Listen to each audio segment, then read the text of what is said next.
illallah Muhammadur Rasulullah, la ilaha illallah Muhammadur Rasulullah. السلام علیکم پیارے دوستو، بسم اللہ الرحمن الرحیم۔ شروع اللہ کے نام سے جو بڑا مہربان نہایت رحم کرنے والا ہے۔ میں انتہائی غریب گھرانے سے تعلق رکھتی تھی۔ ابا ایک معمولی مزارہ تھا، بھلا ہم کہاں اور تعلیم کہاں۔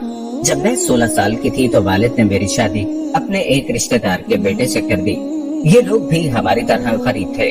سسر بوڑھا تھا اور شوہر ایک زمین دار کی زمین پر ہل چلاتا تھا۔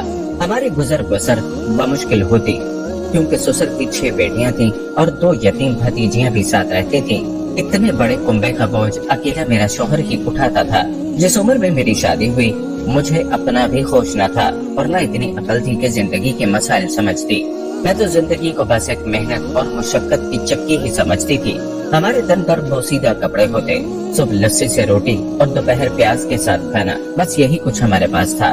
البتہ رات کو دودھ کا 1 گلاس ہر ایک کو مل جاتا کیونکہ گائے ہمارے خاندان میں ایک فرد کی حیثیت رکھتی تھی۔ مجھے اچھی طرح یاد ہے کہ میں صرف 3 دن تک دلہن بنی رہی۔ اس کے بعد وہی کھیتوں میں جا کر کام کرنا، کنویں سے پانی بھر کر لانا، گھاس کاٹنا اور تندور پر روٹیاں پکانا۔ جو کچھ میکے میں تھا وہی سسرال میں ملا۔ 1 سال میں اللہ نے ایک بیٹا بھی دے دیا۔ بیٹے کی پیدائش پر ساس بہت خوش تھی۔ اس کا نام اس نے کمال خان رکھا، لیکن گھر میں سب پیار سے اسے کملا کہتے۔ کملا 1 سال کا تھا جب ایک روز ایک عجیب حادثہ پیش آ گیا۔ میں کنویں پر پانی بھرنے گئی ہوئی تھی۔ اس وقت کنویں پر کوئی بھی نہ تھا۔ یہ کنواں پگڈنڈی کے پاس تھا جہاں سے سڑک آ کر ملتی تھی۔ سڑک پر ایک کار کھڑی تھی اور دلاور خان کار سے اتر کر میری طرف آ رہا تھا۔ میں اس کو دیکھ کر گھبرا گئی۔ میں نے کہا، گھبراؤ نہیں، مجھے پانی چاہیے، اپنی گاگر میری گاڑی کے پاس لے چلو، کار گرم ہو گئی ہے، اس میں پانی ڈالنا ہے۔ میں دلاور خان کو پہچانتی تھی۔ ایک بار وہ ہمارے ذمہ دار کے گھر بطور مہمان آ کر ٹھہرا تھا۔ اس وقت میں اسے روٹی دینے کے لیے اوتاق میں گئی تھی۔ تب میں چھوٹی تھی مگر اس کے اجلے سفید براق کپڑے اور خوبصورت چہرہ میرے ذہن میں نقش ہو گیا۔ میں اس کی مسحور کن شخصیت سے بہت پہلے بچپن ہی میں مرعوب ہو گئی تھی اور نہ جانے کیا بات تھی کہ آج وہ ٹک ٹکی باندھے مجھے دیکھ رہا تھا۔ میرا تو یہ حال تھا کہ جیسے کسی نے مجھ پر سحر پھونک دیا ہو۔ ایک غیر مرئی طاقت کے زیر اثر کسی چابی والے کھلونے کی طرح اس کا حکم بجا لا رہی تھی۔ کار میں پانی ڈالنے کے بعد اس نے انجن بند کر دیا اور مجھ سے پوچھا، اس خدمت کے سلے میں تم کو کیا چاہیے؟ میں چپ کھڑی اپنا آنچل انگلیوں سے مروڑتی رہی تو وہ بولا، کار میں بیٹھو، سیر کرو گی؟ یہ کہہ کر اس نے اپنی کار کا دروازہ کھولا اور پھر بیٹھنے کا اشارہ کیا۔ میں بھی ایسے اس کی گاڑی میں جا بیٹھی جیسے کسی پر جادو کر دیا گیا ہو۔ دلاور خان نے گاڑی چلا دی اور پھر نہ روکی۔ میں اسے پسند آ گئی تھی۔ اس نے اسی لمحے طے کر لیا کہ جو بھی ہو وہ مجھے حاصل کر کے رہے گا۔ وہ مجھے لے کر اپنے گھر آ گیا۔ وہ بہت بڑا ذمہ دار تھا۔ میرے رشتہ دار، باپ، چچا، سسر اور شوہر کسی میں ہمت نہ تھی کہ اس کے راستے میں آتے۔ انہوں نے تھانے میں رپورٹ درج کرانے کی کوشش کی تو تھانے والوں نے انہیں آنکھیں دکھا کر بھگا دیا۔ یہ سارا علاقہ دلاور خان کا تھا، کون بھلا اس کے خلاف رپورٹ لکھتا؟ تھانے والوں کے لیے یہ کوئی انوکھی بات تو نہ تھی کہ ایک بڑا ذمہ دار غریب بازارے کی لڑکی کو اپنے گھر کی زینت بنانے کے لیے اٹھا کر لے گیا تھا۔ دلاور خان کی حویلی دیکھ کر میں تو حیران رہ گئی۔ اس قدر شاندار گھر میں نے کبھی خواب و خیال میں بھی نہ دیکھا تھا۔ اس کی بیوی بانجھ اور بیمار تھی۔ حالات میرے لیے بہت سازگار تھے۔ دلاور خان کو اولاد کی تمنا تھی۔ اس نے مجھ سے کہا کہ غور دیکھو، تم میرے گھر میں قدم رکھ چکی ہو، تمہارا واپس جانا تو اب میری بے عزتی ہے، یہ ناممکن ہے۔ میں تمہیں مذاق میں نہیں لایا، مجھے پہلی ہی نظر میں تم بھاگ گئی تھی۔ میں تم سے شادی کروں گا، یہ تمہارے لیے بڑی عزت کی بات ہونی چاہیے۔ البتہ ایک مسئلہ ہے، تمہارا بیٹا، اس کو تمہیں بھلا دینا ہوگا۔ میں اس آدمی کو کیا کہتی جبکہ وہ طاقتور تھا اور میں کمزور۔ وہ جو کہہ رہا تھا اسے وہ جبر سے بھی منوا سکتا تھا۔ یہ میری خوش بختی کہ اس نے مجھے بیوی بنانے کا خیال کیا۔ اگر یوں ہی دل لگی کر کے چھوڑ دیتا تب بھی میں یا میرے ماں باپ اس کا کیا بگاڑ سکتے تھے؟ میرے سسر، والد اور شوہر کو بلوا کر اس نے اپنا ارادہ ان پر ظاہر کر دیا اور میرے شوہر کو حکم دیا کہ وہ مجھے طلاق نامہ لکھے۔ یہ سب لوگ جانتے تھے اگر انہوں نے سیدھے طریقے سے دلاور خان کی بات نہ مانی تو پھر وہ ان پر عرصہ حیات تنگ بھی کر سکتا ہے۔ غریب تو اپنی غربت سے مجبور ہوتا ہے اور یہی میرے وارثوں کی بے بسی تھی۔ انہوں نے دلاور خان کی پیشکش قبول کرنے اور کافی رقم لے کر طلاق نامہ لکھ کر دے دیا۔ اب میں آزاد تھی۔ دلاور خان مجھ سے نکاح کر سکتا تھا۔ میں کمسن تھی، وہ عمر میں مجھ سے کافی بڑا تھا۔ اس کا روب مجھ پر ایسا طاری رہتا کہ وہ جو کہتا بلا چون و چرا مان لیتی۔